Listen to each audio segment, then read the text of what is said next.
ci ensemble li mu def munul nekk du 100% yàlla sax dañ koy critiquer Macky Sall moomee ci réew mi ñuy wax Sénégal réewu Alaaji Malick réewu Serigne Touba réewu Baye Niass entre autres Seydina Issa Laye Seydina Limamou Laye ñoom ñëpp ñu nekk fi d'accord yaa ngi koy wax léegi réew moomu ñu ne am na seen doom bu jóg fii tey ji nii après 40 ans d'expérience ci état réewu Sénégal kooku moom moo war a jóg tey ji nii pour demander pour nekk secrétaire général des Nations Unies ak lu mu mënti doon ci réew mi lu mu mënti doon lu mu mënti nekk reyante leen xiiroo leen ŋaayoo leen ci seen biir réew il est inconcevable où il était inconcevable que état du Sénégal bañ a soutenir président Macky Sall c'est quand même curieux comme prétexte fallacieux ñu ne parce que dafa war a jël avion rek ñëw ci réew mi xam nga ni loolu du problème mu Macky Sall pour se déplacer jógee fi mu nekk ñëw gis Bassirou Diomaye Faye loolu ce n'est pas le problème donc à mon sens c'est un prétexte hyper fallacieux et ça ne veut absolument rien dire et il faut dire la vérité aux Sénégalais mënu leen ko supporter parce que il faut ngeen topp dégg nga maam seen logique parce que mënoo ne diw la rey na ay 87 personnes amuloo ay preuve donte amuloo ay preuve jóg taxaw tey jii nii nga ne kooku da nga koy soutenir mënoo xeex nit ki ci ay fànn yoo xam ne fànn yu ñaaw yoo xam ne tey boo dellu seen nga ne da nga koy jàppale dina xaw a doy waar torop parce que dafa am yu bari yoo xam ne dafa xew ci réew mi c'est d'une évidence que ni Macky Sall mi jël këyitam siloom ak feuillam mu envoyé courrier président Bassirou Diomaye Faye ce monsieur là bu ko Bassirou tontu woon xëy na amaana ci biir waxtaan Macky Sall dina mën a déplacer wu ñëw fii c'est d'une évidence ku bind courrier war naa mën a ñëw éventuellement parce que xanaa du loolu mooy problème bi de wala dañ kaa tere mu dugg ci réew mi il est où le problème ku jël këyit bind envoyé ko sa président de la république muy sa prédécesseur nga ne ko yow déwut man de damaa bëgg ngeen jàppale ma parce que dama bëgg nekk secrétaire général des Nations Unies mais ba léegi est-ce que tontu am na mais tontu leen ko sax nga tontu ko sax nga ne ko man de bu doon sama sago nga ñëw Sénégal ñu waxtaane ko jéem a xool ci yan fànn la ñu mën a def pour que yow doomu Sénégal nga pour que loolu mu mën a nekk loolu moo doon dëgg. dooy affaire u jëw déplacé wu mais vous rendez compte lu toll ni secrétariat général des Nations Unies ñuy waxu ay dafa waroon ñëw Sénégal quoi mais secrétariat général des Nations Unies àdduna la plus de 41 pays africains yoo xam ne dañoo ànd ak moom sur 54 est-ce que du ko dépassé sax fii ay fan yu néew. kooku ngeen ne moom du nekk mais yaa ngi di imaginer tout ce que justement ce poste bi nga xam ne bu ko yàlla dimbalee ba Macky Sall nekk ko parce que man sama xol bi dama bëgg Macky Sall nekk ko. parce que Sénégal lay jëriñ ñëpp xam nañ loolu mais vous imaginez. Macky Sall tey jii nii nekk secrétaire général des Nations Unies alors que Sénégal àndul ak moom loolu xel mënu koo nangu xol mënu koo nangu wala boog xol bu dëgër xol bu bon xol bu iñaan parce que man lii xaw ma finalement lan lay nuru Macky Sall dafa war a nekk te dina ko nekk man kay li ma siy metti rek mooy gàcce Sénégal man loolu moo may metti parce que nag wax dëgg yàlla non mais on peut pas être méchant à ce point-là mais xuloo leen ci seen biir. xoolal leen ci biir réew mi politique la da ngeen di xëccoo am na yu bari yoo xam ne dafi am kii ñëw taxaw ci biir ay nit wax ak ñoom def un discours mais gis ngeen li mu wax ak gis ngeen li mu fi def gis ngeen li mu wax ci mais mënuñu si delluwaat parce que li mu fi wax ñëpp dégg nañ ko mais pour intérêt Afrique rien que pour l'intérêt de l'Afrique l'intérêt Sénégal ñu ne rek yow sa réew yow vous êtes de quelle origine ñu ne la moi je suis sénégalais ñu ne la yow mais yow sa ki waa ji moom xëy na sax mën na ko nekk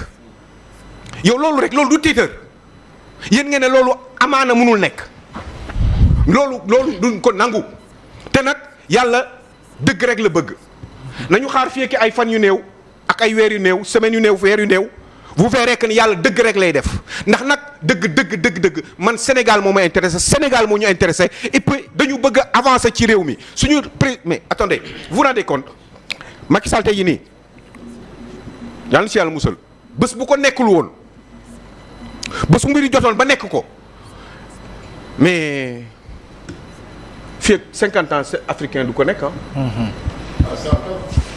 non je suis gentil quand je dis 50.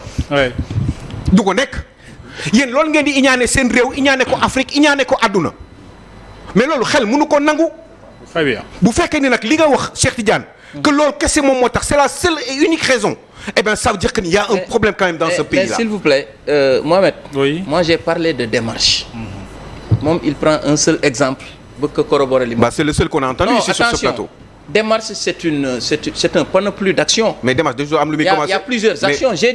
J'ai donné un exemple en disant que mënoon na ñëw Sénégal jël avion wàcc dem gisee ak président de la République. mais Cheikh xanaa déglu la. mais ça c'est juste un exemple. Peut-être il y a 1000 autres actions yoo xam ne waroon na ko def ko. mais s'il y a d'autres exemples, c'est ça que je dis. non xam nga ñun man mënu ma dégg. par rapport à cette candidature. bien sûr comme yan voilà mais parce que ñun li ñu dégg rek la ñu mën a wax. xam nga Mohamed. waaw situation bi ni mu demee nii. Moi je préfère rester sur la position de principe. oui.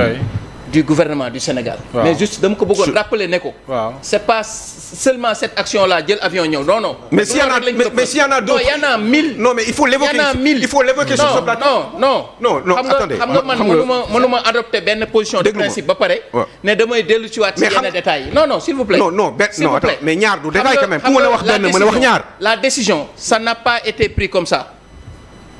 Ça a été pris de manière réfléchie. C'est purement de réfléchi, manière inclusive. C'est purement réfléchi. Bien sûr. De ne pas pouvoir de manière inclusive. Les gens se sont parlé. Au sein de Awalé. Si, non, je ne dis pas Awalé. Au sein de la mouvance présidentielle. Et qu'est-ce qui a été dit? Parce que yow benn détail rek nga fi. Non, s'il vous plaît.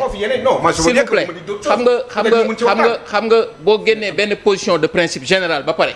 du jar ngay dugg ci benn détail. Très bien, donc on le laisse terminer. La position de principe général mooy maanaam duñ ci dugg. Mais dama la jox exemple ne la rien n'empêchait au président de la République d'alors Macky Sall mu jël avion mu ñëw Sénégal toog ak les autorités waxtaan ak ñoom pour que ñu porter candidature am. Parce que y a un ministre bu fekkoon li muy wax ni peut-être noonu la demee mais peut-être Amadou Hott ne serait pas soutenu il y a pas longtemps bi ñu ko soutenir lu ñu wax. Pourtant il était waxuma la membre du gouvernement. Il était dans l'APR. Non. mais Sénégal président bu mu sa jógee da ngay génn Sénégal bu bañ a tànn ci sonal pour bañ a déranger les gens quand même. Amadou Hott faisait de la politique. Il était à l'APR. Sauf que Macky Sall était l'ancien président de la République. D'accord. Mais Amadou Hott n'était pas n'importe qui. am na jafe-jafe ak yéen. Mais Amadou Hott n'était pas n'importe qui. waaw. Mais Amadou Hott n'était pas n'importe qui. Il a été soutenu par l'État du Sénégal. D'accord. Maintenant oui, on le laisse terminer. Aliou, terminer après ñu avancer. On peut faire une étude comparative ci deux cas. Très bien. Merci. ñoom ñaar ñëpp c'est des politiques. Macky Sall politique la Amadou Hott politique la si Mohamed si non s'il vous plaît non xaaral non s'il vous plaît Jules nabal naa nga rek ñi waxaguñu te on laisse Aliou terminer. Mohamed le gouvernement a donné une position officielle. yow journaliste nga est-ce que le gouvernement a donné une position officielle. laaj ko man loolu laa la laaj. position officielle par rapport à quoi. Jules loolu chaque jour ñu laaj ko sunu ay émission mais s'il vous plaît ce que je veux mooy laissez Aliou terminer. Allez Cheikh. Moi je dis non dama ne la bind nañ ko ma ne état du Sénégal def na communication sur la position officielle de l'état du Sénégal. kon jeex na Cheikh man la position officielle. wax naa ko fii léegi merci man maay poser question man ngay toog. merci voilà non man pour te dire pour ñu mën a avancer et puis pour ñu mën a harmoniser. xam nga maanaam ñu mën a harmoniser dégg nga. maintenant on laisse Aliou terminer. xam nga Mohamed l'élégance républicaine aurait voulu que ni même bu fekkee ni sax li nga wax amaana mën na am bu fekkee ni loolu moo leen gënal yéen bu fekkee ni la volonté y était vraiment